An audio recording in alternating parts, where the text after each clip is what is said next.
اس کے اللہ تعالیٰ جواب دے رہے ہیں، اور پہلے جواب کی تفصیل کچھ اس طرح ہے کہ اللہ تعالیٰ نے ارشاد فرمایا کہ ما ننسخ من آیت او ننسیها ناتی بخیر منها او مثلها، کہ اگر ہم منسوخ کر دیتے ہیں کوئی آیت تو ہم اسی طرح کی آیت لاتے ہیں، اسی طرح کا کوئی حکم لاتے ہیں یا اس سے بھی بہتر لاتے ہیں۔ اور پہلا حکم جو ہوتا ہے وہ دراصل ہوتا ہی حقیقت میں اتنی ہی مدت کے لیے ہے، اور نسخ اس مدت کے ختم ہونے کا اعلان ہے۔ نسخ جب ہوتا ہے تو وہ اس مدت کے ختم ہونے کا اعلان کر دیتا ہے کہ وہ حکم اتنی مدت کے لیے تھا، اب وہ حکم منسوخ ہو چکا، اور اس وقت تک وہ پہلا حکم عین حکمت ہوتا ہے، یعنی جب نیا منسوخ ہونے وہ پچھلا حکم منسوخ ہوتا ہے، اگلا حکم آتا ہے، تو پچھلا حکم جو ہے وہ جب تک برقرار رہتا ہے اس وقت تک وہ حکمت کے مطابق ہوتا ہے، وہ حکم چل رہا ہوتا ہے۔ لیکن جب اس سے بہتر کی ضرورت ہوتی ہے، اس کو چینج کرنے کی ضرورت ہوتی ہے، تو اللہ تعالیٰ اس کو منسوخ کر کے نیا حکم جاری کر دیتے ہیں۔ اور جو لوگ اس بات پر اعتراض کرتے ہیں، ہمارے بھی جو ہے آج بہت سے لوگ ایسے ہیں، مسلمانوں میں بھی کچھ فرقے بن چکے ہیں جو قرآن کے احکامات منسوخ ہونے پر، آیات منسوخ ہونے پر اعتراض کرتے ہیں، تو ان کے لیے ایک لاجیکلی دلیل میں دینا چاہوں گی کہ اگر ہم دیکھیں تو لاجیکلی بھی ہم یہ دیکھیں گے کہ جو ہے نسخ تو تدریج کے ساتھ چلتا آتا ہے، درجہ بدرجہ۔ دیکھیں رات ہے، اگر وہ رات ہی رہے گی اس میں نسخ نہیں ہوگا، پچھلا حکم جو اللہ نے کہا تھا رات رہے ہو جائے، اس کو اللہ منسوخ کر کے دن نہیں لائیں گے تو کیا ہوگا؟ رات ہی رہے گی، اور یہ تقاضا ہے کہ دن بھی آئے گا، رات بھی آئے گی۔ اسی طرح ایک نطفہ ہے انسان کا، اور وہ نطفے کے بعد علقے میں آتا ہے، علقے کے بعد مضغہ میں آتا ہے، مضغہ کے بعد ہڈیاں، پھر جنین، پھر بچپن، پھر جوانی، پھر بڑھاپا، پھر موت، پھر قیامت آنا۔ یہ سب نسخ کی صورتیں ہیں کہ اگر اس وقت تک ضرورت تھی اس کے نطفے کی شکل میں رہنے کی تو وہ نطفہ رہا، جب اس کی ضرورت تھی آگے اس کی نطفے سے اب وہ علقہ کی شکل میں آئے تو اللہ نے اس کو علقہ بننے کا حکم دے دیا، پھر جب علقہ سے مضغہ کی شکل میں آنے کی ضرورت تھی تو اللہ نے اس کو مضغہ کا حکم دیا۔ تو یہاں سے ہم دیکھتے ہیں کہ اب اس پہلے حکم کو جتنی دیر قائم رہنا تھا اس کے بعد اگلے کی ضرورت تھی تو اللہ تعالیٰ نے اس کو اگلا حکم دے دیا۔ تو اگر یہاں ہم کہیں کہ اس کا نطفہ ہی رہنا ٹھیک تھا، پہلے اللہ تعالیٰ نے اس کو نطفے کا کہا تھا کہ تم نطفے کی شکل میں رہو، تو اب اللہ کو کیا ضرورت تھی اس کو مضغہ کی شکل میں لانے کی، علقہ کی شکل میں لانے کی؟ تو یہ بات تو بالکل غلط ہے۔ ظاہر یہ تدریج کے ساتھ یہ نسخ کا سلسلہ چلتا رہتا ہے، اور یہ ضرورت بھی ہے، یہ نسخ کی ہی صورتیں ہیں سب۔ اسی طرح موسم بدلتے ہیں، سردی آتی ہے، گرمی آتی ہے، بہار کا موسم آتا ہے، برسات کا موسم آتا ہے، ایک ہی موسم تو نہیں رہ سکتا ہر وقت۔ تو اللہ تعالیٰ جب حکم دیتے ہیں بہار آ جاتی ہے، جب اللہ حکم دیتے ہیں گرمی آ جاتی ہے۔ اب دیکھیں سردیاں بہت لمبی ہو گئیں اس مرتبہ، اور پھر ابھی تک فل گرمی نہیں آئی، تو ابھی بہار کا موسم چل رہا ہے، پھر اس کے بعد گرمی آئے گی، پھر گرمی جائے گی، پھر اس کے بعد درمیانہ موسم آئے گا، پھر برسات کا موسم آتا ہے، دن رات بدلتے ہیں۔ اور مزید دیکھیں لاجیکلی طور پہ ہم یہ بھی دیکھیں گے کہ ایک ڈاکٹر ہے وہ ایک مریض کے لیے ایک تجویز، ایک نسخہ تجویز کرتا ہے، اس کو جب وہ نسخہ دیتا ہے اس وقت اس مریض کو اس نسخے کی ضرورت ہوتی ہے، پھر ایک وقت آتا ہے کہ اس کے اندر وہ جو مسئلہ تھا وہ حل ہو جاتا ہے، پھر دوسرا مسئلہ سامنے آتا ہے تو پھر ڈاکٹر دوسرا نسخہ تجویز کر دیتا ہے، اور وہ کہتا ہے اب آپ کی میڈیسن چینج ہو گئی، اب آپ کا جو ہے نا سارے علاج کا جو جتنا بھی تھا ادویات وہ سب چینج ہو چکی ہیں، اب آپ نے یہ میڈیسن نہیں یہ میڈیسن لینی ہے۔ تو اب ہم یہ کہیں کہ یہ ڈاکٹر ہی نہیں ہے، اس کو کیا پتا، پہلے کوئی دوائی لکھ کے دیتا ہے اب کوئی دوائی لکھ کے دیتا ہے، ایسے تو ہم نہیں کہہ سکتے۔ تو اللہ تعالیٰ ایک ڈاکٹر جو ہے وہ کتنا بڑا انسان کے اندر کے سارے نظام کو سمجھ سکتا ہے، ظاہر ہے اس نے بہت زیادہ جو ہے وہ اسپیشلائزیشن کیا ہے، پھر وہ اسپیشلسٹ بنا ہے، اور پھر وہ جس چیز کا اسپیشلسٹ ہے بس اسی کو سمجھ سکتا ہے۔ لیکن اللہ تعالیٰ نے چونکہ انسان کی ایک ایک پرزے کو خود جوڑا ہے، انسان کے وہ اللہ تعالیٰ ہر چیز کو سمجھتا ہے، اس کے ہر عضو کو سمجھتا ہے، اس کے ہر پارٹ کو سمجھتا ہے، تو اللہ تعالیٰ اس کے حساب سے حکم دیتے ہیں کہ اس انسان کو روحانی علاج کے لیے اس وقت اس حکم کی ضرورت ہے، اس کام کو کرنے کی ضرورت ہے، اور جب اس کی وہ ضرورت پوری ہو گئی تو اللہ تعالیٰ اپنی مرضی سے دوسرا حکم دے دیتے ہیں۔ تو یہ منسوخ کا سلسلہ چلتا رہا نبی کریم صلی اللہ علیہ وسلم کی زندگی میں، اور ہمارا اس بات پر یقین ہے کہ کچھ آیات منسوخ ہو گئیں او ننسیہا، یا کچھ اللہ تعالیٰ نے بلا دیں نبی کریم صلی اللہ علیہ وسلم کو۔ پھر اللہ تعالیٰ ارشاد فرماتے ہیں الم تعلم ان اللہ علی کل شیء قدیر، کیا تم نہیں جانتے کہ اللہ تعالیٰ ہر چیز پر قادر ہے؟ اللہ تعالیٰ چاہے تو ابھی یہ حکم دے دے اور اس کے بعد اللہ چاہے تو دوسرا حکم دے دے۔ اور ہمارے اکثر لوگوں میں نا جو اپنے آپ کو بہت اونچا سمجھتے ہیں، آپ لوگوں نے یہ دیکھا ہوگا بڑے متکبر لوگ جو گھر کے یا پھر یوں بھی سمجھ لیں کہ گھر کے بڑے لوگ جو ہوتے ہیں، اور یہ چیز ویسے متکبر لوگوں میں بھی میں نے دیکھی ہے کہ ایک بات کہتے ہیں تو تھوڑی دیر بعد وہ کہیں کہ یہ نہیں کرنا وہ کرنا ہے، اور پھر جب ان سے کہا جائے کہ آپ نے تھوڑی دیر پہلے تو ابھی یہ کہا تھا کہ یہ کرنا ہے، تو وہ کہتے ہیں ہم نے کہا تھا نا، پہلے بھی میں نے کہا تھا، اب بھی میں نے کہا ہے، اور تمہارا کام ہے میرا حکم ماننا۔ یہ بہت سے اپنے آپ کو بڑا سمجھنے والے لوگ یہ کام کرتے ہیں۔ لیکن اسی طرح جو گھر کے بزرگ بوڑھے ہوتے ہیں، آپ ان کو دیکھنے، ایک گھر کا نگران ہے، وہ دیکھتا ہے کہ آج میرے گھر کا سارا نظام چلانے کے لیے میں نے یہ کام کرنا ہے،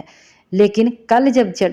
اگلا دن آتا ہے تو پھر اس کو نظر آتا ہے کہ وہ کل کا دن تھا، اس کی کل کی ضرورت وہ تھی، آج کے دن دوسری ضرورت ہے، اور آج گھر کا نظام چلانے کے لیے مجھے یہ کام کرنا ہے، تو وہ بھی اپنی تدبیر چینج کر دیتا ہے۔ تو جب ایک انسان اپنے گھر کا نظام چلانے کے لیے تدبیر کو چینج کرتا ہے، پھر اسی طرح ایک ڈاکٹر جو ہے وہ نسخہ بار بار تجویز کرتا ہے الگ الگ سے، تو اللہ تعالیٰ کیوں نہیں جو ہے وہ احکامات کو بدل سکتے۔ مزید آگے ہم دیکھتے ہیں جو ابھی میں نے پہلے آپ کو مثالیں بتائی تھیں قرآن کی تنسیخ کے بارے میں، کہ قرآن کے ساتھ نسخ القرآن بالقرآن، اس کی مثالیں دیکھیں۔ سورہ نساء میں اللہ تعالیٰ نے زنا کرنے والی عورتوں کی سزا مقرر فرمائی کہ انہیں گھروں میں بند رکھیں یہاں تک کہ انہیں موت اٹھا لے، یا پھر اللہ تعالیٰ کوئی اور راستہ بنا دے۔ اب اللہ تعالیٰ نے لاسٹ میں یہ بات کہی کہ انہیں موت اٹھا لے، تب تک ان کو گھروں میں بند رکھو، یا پھر اللہ تعالیٰ ان کے لیے کوئی اور راستہ بنا دے۔ اور پھر وہ آگے راستہ اللہ تعالیٰ نے بنا دیا سورہ نور میں، یعنی وہ پچھلا حکم منسوخ ہو گیا جب سورہ نور کی آیات نازل ہوئیں کہ جو زنا کرنے والی عورت ہے، زانی مرد اور زانیہ عورت کو 100 کوڑے مارنے کا حکم دے دیا گیا، تو پھر پچھلا حکم منسوخ ہو گیا۔ اب عورتوں کو گھروں میں بند نہیں رکھنا یہاں تک کہ وہ مر جائیں، بلکہ اللہ تعالیٰ نے نیا حکم دے دیا، تو پچھلا حکم منسوخ ہو گیا۔ یہ قرآن کا نسخ ہے قرآن کے ساتھ۔ دوسری قسم کیا تھی؟ قرآن کا نسخ تھا جو ہے قرآن کے ساتھ سنت کا نسخ تھا، یعنی حدیث یا سنت کا نسخ۔ تو اس کی مثال دیکھیں کہ قرآن کی آیت، مطلب یہ ہے کہ قرآن کی آیت کسی حدیث یا سنت کو منسوخ کر رہی ہے۔ جیسے شروع میں روزے کی حالت میں مغرب کے بعد سو جانے کا، اگر کوئی سو جاتا، جیسے دوسرے پارے میں انشاءاللہ ہم پڑھیں گے کہ اگر کوئی سو جائے تو سو جانے کے بعد اس کا کھانا پینا، بیوی کے پاس جانا اس کو بالکل منع ہو گیا، حرام ہو گیا، کیونکہ وہ سو گیا تو اس کی رات شروع ہو گئی۔ لیکن پھر اللہ تعالیٰ نے دوسرے پارے میں اجازت دیتی فَالْآنَ بَاشِرُوهُنَّ وَابْتَغُوا مَا كَتَبَ اللَّهُ لَكُمْ وَكُلُوا وَاشْرَبُوا۔ تو اب اللہ تعالیٰ نے یہ حکم دے دیا حَتَّى يَأْتِيَ اللَّهُ بِأَمْرِهِ۔ تو فَالْآنَ بَاشِرُوهُنَّ یعنی اب تم اپنی عورتوں سے مباشرت بھی کر سکتے ہو، وَابْتَغُوا مَا كَتَبَ اللَّهُ لَكُمْ وَكُلُوا وَاشْرَبُوا، تو جو ہے نا کھاؤ پیو یہاں تک کہ سفید داغا کالے داغے سے ظاہر ہو جائے، اس کا حکم اللہ تعالیٰ نے دے دیا۔ تو یہاں جو ہے اسی طرح قبلہ منسوخ ہو گیا، پہلے بیت المقدس قبلہ تھا، پھر خانہ کعبہ بیت اللہ کو اللہ تعالیٰ نے قبلہ مقرر کر دیا، تو وہ قبلہ بیت المقدس جو تھا وہ قرآن میں نہیں ہے، وہ سنت تھا، تو قرآن کے ساتھ پھر اس کو منسوخ کر دیا۔ دوسرے پارے کے شروع میں انشاءاللہ ہم پڑھیں گے۔ تو قرآن کی تنسیخ قرآن کے ساتھ بھی ہو گئی، حدیث کی تنسیخ بھی قرآن کے ساتھ ہوگی۔ اب ہم پڑھتے ہیں سنت کے ساتھ سنت کی تنسیخ، یعنی حدیث کے ساتھ حدیث کی تنسیخ، اس کو بھی منسوخ کیا گیا ہے، اور اس کی مثالیں کیا ہیں۔ رسول اللہ صلی اللہ علیہ وسلم نے ارشاد فرمایا نہیتکم عن زیارت القبور فزوروها ونہیتکم عن لحوم الاداہی فوق ثلاث فامسکوا ما بدا لکم، یعنی پہلے تمہیں میں نے منع کیا تھا قبروں کی زیارت کرنے سے، لیکن اب فزوروها، تم قبروں کی زیارت کر سکتے ہو۔ پھر اللہ کے نبی صلی اللہ علیہ وسلم نے ارشاد فرمایا کہ نہیتکم عن لحوم الاداہی فوق ثلاث، 3 دن سے زیادہ قربانی کا گوشت رکھنے سے، ذخیرہ کرنے سے میں نے منع کیا تھا، سو اب تم انہیں رکھ سکتے ہو جب تک تمہاری مرضی ہو۔ اور آج ہم اسی منسوخ شدہ پچھلے حکم منسوخ شدہ کو چھوڑ چکے ہیں، اور مزید جتنے دن بھی ہم اس کو قربانی کا گوشت سنبھال سکتے ہیں ہم سنبھالتے ہیں۔ اسی طرح سنت صحیحہ کے ساتھ بھی قرآن کا نسخ ملتا ہے، خواہ وہ متواتر نہ ہو۔ جیسے سورہ نساء میں اللہ تعالیٰ نے ارشاد فرمایا، ان عورتوں کا ذکر کیا جو کہ مرد کے اوپر جن سے نکاح کرنا حرام ہے، ان میں 2 بہنوں کو ایک نکاح میں جمع کرنا بھی حرام ہے۔ تو اس کے علاوہ اللہ تعالیٰ نے ارشاد فرمایا کہ وَأُحِلَّ لَكُم مَّا وَرَاءَ ذَلِكُم، باقی ساری جو اس کے علاوہ ہیں وہ تمہارے اوپر حلال ہیں۔ لیکن اب دیکھیں جہاں اللہ تعالیٰ نے حکم دیا کہ دو بہنوں کو ایک نکاح میں اکٹھا نہیں کیا جا سکتا، لیکن وہ متواتر نہیں ہے۔ اب ایک بہن اگر فوت ہو گئی تو دوسری بہن اس کے نکاح میں آ سکتی ہے، یہ سنت سے ثابت ہے، اور خود نبی کریم صلی اللہ علیہ وسلم کی بیٹیاں بھی آپس میں ایسے ہی نکاح میں دیں، تو رقیہ اور ام کلثوم۔ تو یہ بات ہے کہ جب قرآن کے احکامات سنت یا حدیث کے ساتھ منسوخ ہوتے ہیں تو وہ لازم نہیں ہے کہ متواتر ہوں، یعنی لگاتار ہی ان پر عمل ہو۔ دوسری مثال اس کی دیکھیں، یہ جو بھی ہم نے آیت تلاوت کی اس میں اللہ تعالیٰ نے ارشاد فرمایا وَأُحِلَّ لَكُم مَّا وَرَاءَ ذَلِكُمْ، اور اس کے علاوہ جتنی بھی ہیں وہ تمہارے اوپر حلال کی گئی ہیں۔ اس آیت کی روح سے خالہ اور بھانجی بھی اور پھوپھی اور بھتیجی بھی ایک نکاح میں جمع ہو سکتی ہے، لیکن صحیح احادیث سے، سنت صحیحہ سے یہ بات ثابت ہے کہ اللہ کے نبی صلی اللہ علیہ وسلم نے اسے منع فرما دیا تھا، اور ایک ہی بندے کے نکاح میں پھوپھی اور بھتیجی، خالہ اور بھانجی نہیں ہو سکتی۔ یہ سنت سے اور صحیح